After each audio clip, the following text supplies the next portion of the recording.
know about you, but I'm not going to be a target by the time I reach holidays. Well, not this year anyway, in 6 weeks' time. It's just not going to happen. What I decided that I can do is feel really good when I get there, to feel great in my skin, to feel great where I am. In fact, probably even better than I am now. So, time isn't on my side, for sure. So, I'm going to have to be a little bit smart about it. I'm going to have to maximise the time that I've got. So I'm going to have to plan. I'm going to have to plan this one out. For the next 6 weeks, I am shifting my focus from food to movement. So, is this you? Are you in the same boat as me, whereas in about 6 weeks' time you're going to be on a holiday, but you're nowhere near your goal? Well, if you are, then maybe you might want to join me. For me, losing weight has always been about being healthier, about being fitter, about my body being able to do anything that I ask of it. So I wanted to be able to go for those full day trips and walk around all day if I wanted to. I want to be able to dance into the night if that's what I want.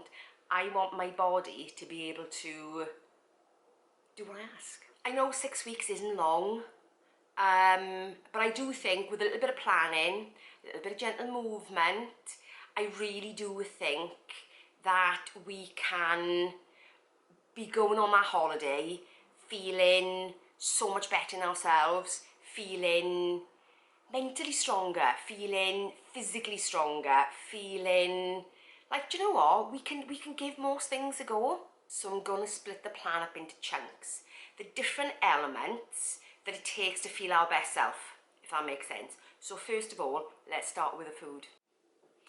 First things first, the diet. No, I'm not ditching the diet. I am sticking with my tried and true. So I suppose the aim of the 6 weeks is to no longer be reinventing the wheel, no longer be trying out new things. What I'm going to do is I'm going to go back to the tried and true.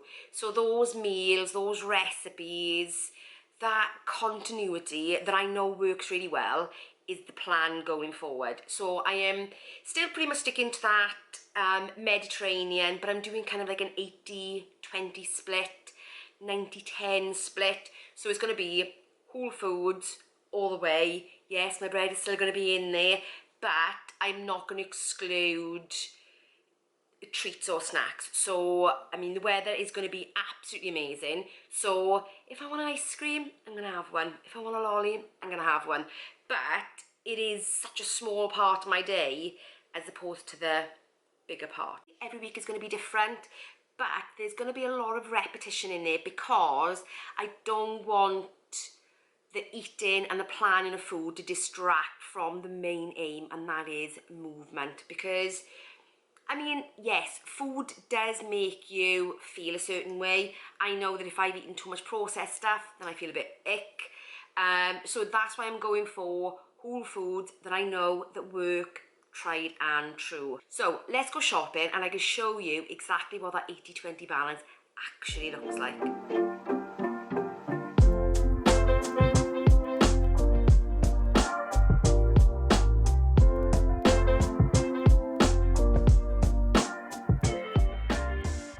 Back from shopping, let's get this all laid out.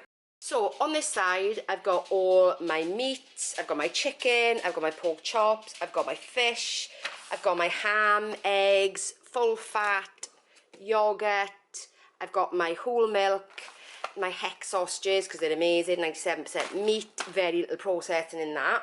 Then over this side I've got my potatoes, mushrooms, I've got my fruit, my tomatoes for my salad, for my frying, quite a lot of lettuce because we're in the middle of summer now, so that's really quite hot.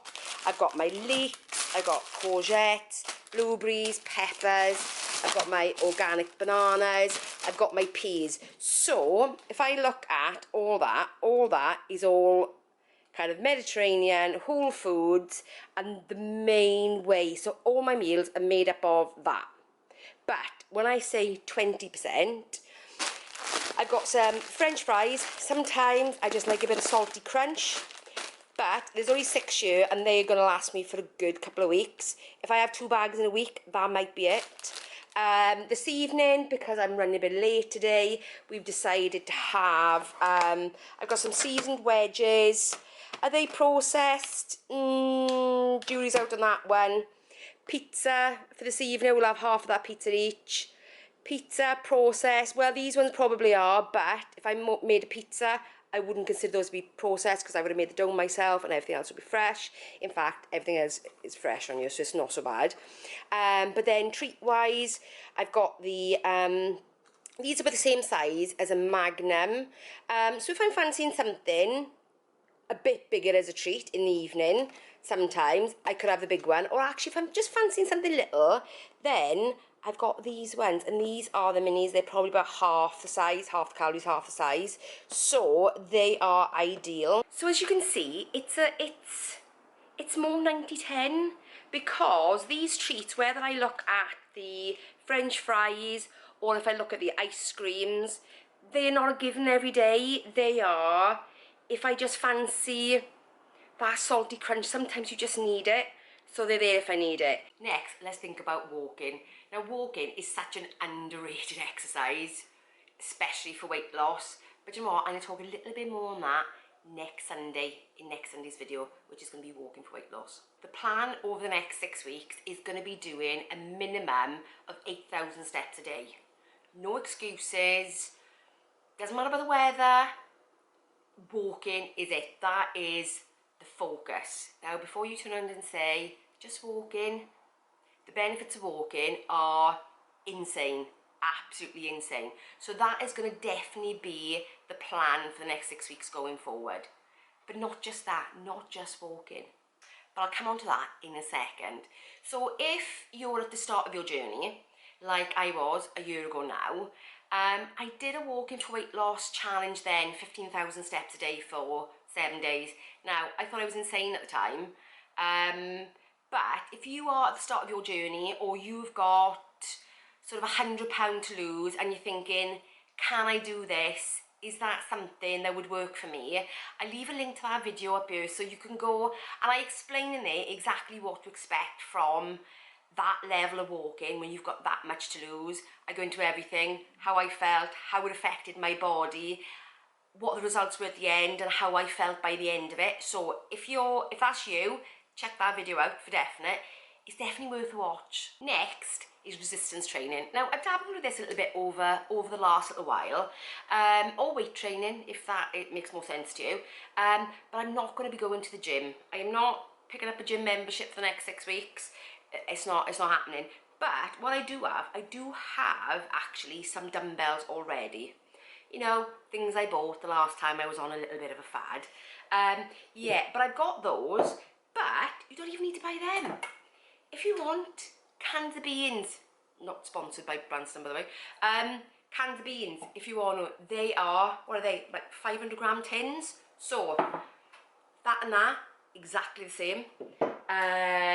Body weight, if you are starting from complete scratch, then you feel that actually just your body weight in the beginning is enough, give it a go, anything to move, because building that muscle not only helps you to store a bit more calories, and we all like that, especially going on holiday, because you know, we want a little bit more reserve space in our muscles to store calories instead of our body taking it all and laying it down as fat, because that's what building muscle does. It gives you a bit more storage. It's like buying a bigger fridge, if you know what I mean. So you can fit a bit more food in that bigger fridge before you then got to go to Tesco's and buy more. So think about your fat as Tesco's. You know, it's a little bit more difficult to go there, bit more difficult to get it out. But whereas your fridge, it's quick and convenient, and that's where your muscles are for your energy and for your food storage, sugar storage.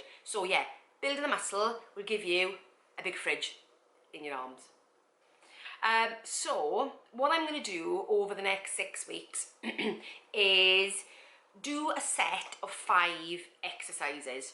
So the first set of exercises is going to be squats. Now, you can see me here doing unassisted squats. Please don't judge my form. I am not a PT.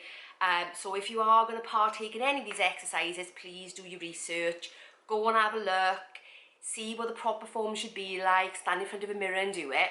But the one thing I would say is, with squats, if you can't do them unaided, you can get a chair. And all you do is sit down and get back up. So squats are great. And the exercises I've picked are for the best return, the best bang for your back. These are the biggest muscle groups in your body. I will leave a video link below actually of one that probably explains it a little bit better than me. So these are the biggest muscles in your body, and these are the ones that are going to build the fastest over the next 6 weeks. So bigger fridge very quickly. So the next thing is going to be deadlifts. Now, normally this is done with a bar. You can do it weight free. You can do it with dumbbells like you see me doing here.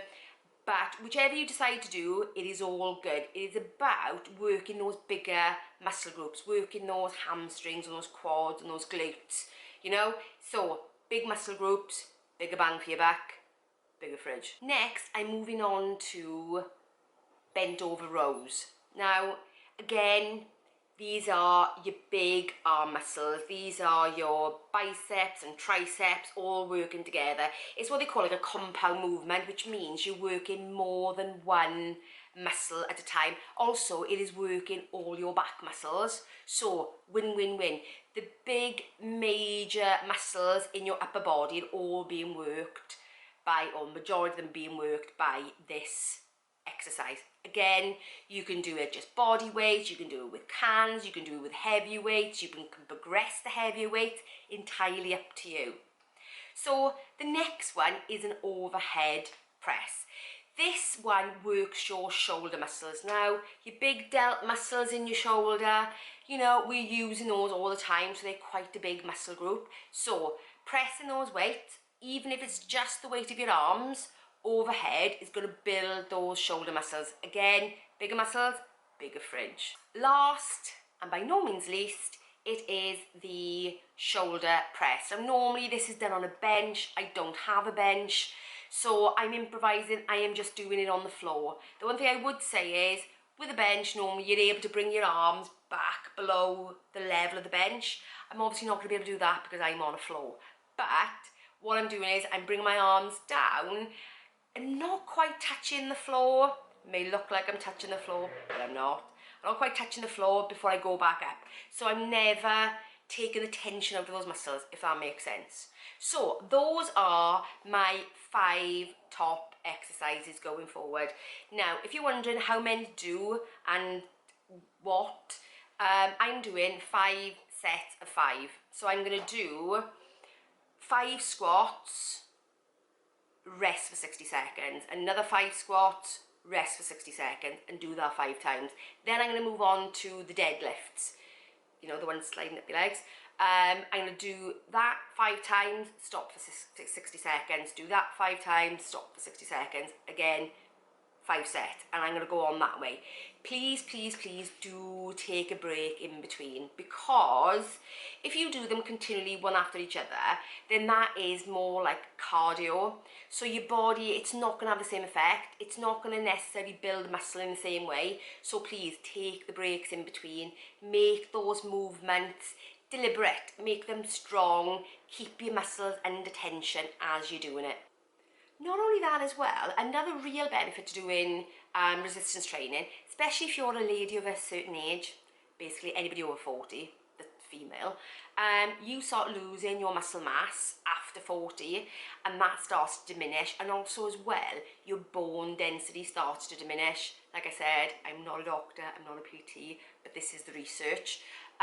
So yeah, doing resistance training not only helps you to stop losing the muscle, it gives you back some of the muscle you may have lost already. And let's face it, dieting for sure absolutely takes your muscle mass down as well. So keep the muscle mass you've got. If that's the baseline, at least keep the muscle you've got, because we're losing it, girls. We're losing it bit by bit. And also, body weight exercises or exercises with weights also improves our bone density, which stops us from getting osteoporosis when we're a bit older, you know, as those hormones decide to subside and give us all the bad stuff. Yeah, stops us from that as well. So the more body weight exercise you can do, even walking is really good for this. Yeah, so ladies over 40, if you're watching this, a little bit of a weight doesn't help. And not the body weight though, not the weight that we're carrying, even though that obviously has helped us. But we're looking to get rid of that, so we need to replace it with something else. Do you know what I'm saying? The next part that I've looked at, and this is a personal thing to me, so it may not apply to you, but that is stretching. Now I know when I get up in the morning, I'm bent over, hunched over, and I look like I'm about 90 when I get up first thing in the morning because I am so stiff. And you know, even as the day goes, I've got a sit-down job, a desk job, so I stiffen up, my legs get stiff, my hips get stiff.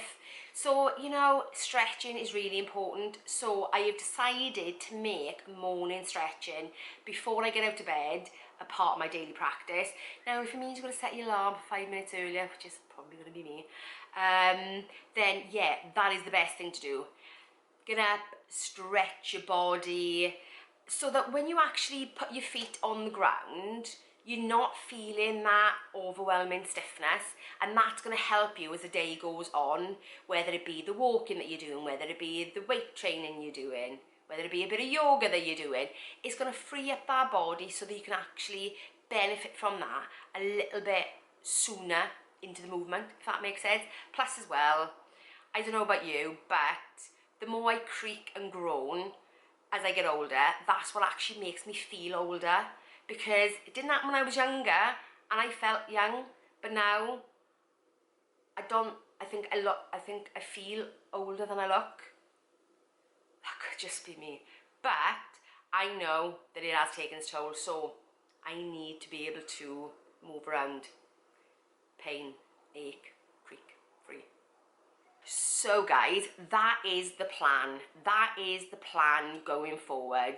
It is the walking, the resistance training, the stretching, and of course the food. We are on a diet still, we are on still a deficit, a weight loss journey, so we can't brush that to the side, you know, thinking about that. So please, if you're interested in this, if there is something you think, actually, yeah, I could do that before the holiday, then join me on this journey. Obviously, if you watch me more regularly, you know that my weekly weigh-ins on a Thursday. So all my updates will be in the weekly weigh-in. So I'm going to go through all the stats for this plan every single week. And I'm going to throw in as well, actually, how it's made me feel, because this is movement and we're hoping that it's going to make us feel better. So I'm going to be going through that on a weekly basis. And if you're going to join me as well, please let me know in the comments. You know I love having conversations about how you do it, because it's so fascinating, because we're all so different. So yeah, join me in the comments. In fact, let me know, are you going to join me on this journey? Give me a thumbs up if you're going to do that. And give me a strong arm emoji if you are going to join me. So anyway, guys, I will see you for the first update in my next weekly weigh-in. Bye, guys.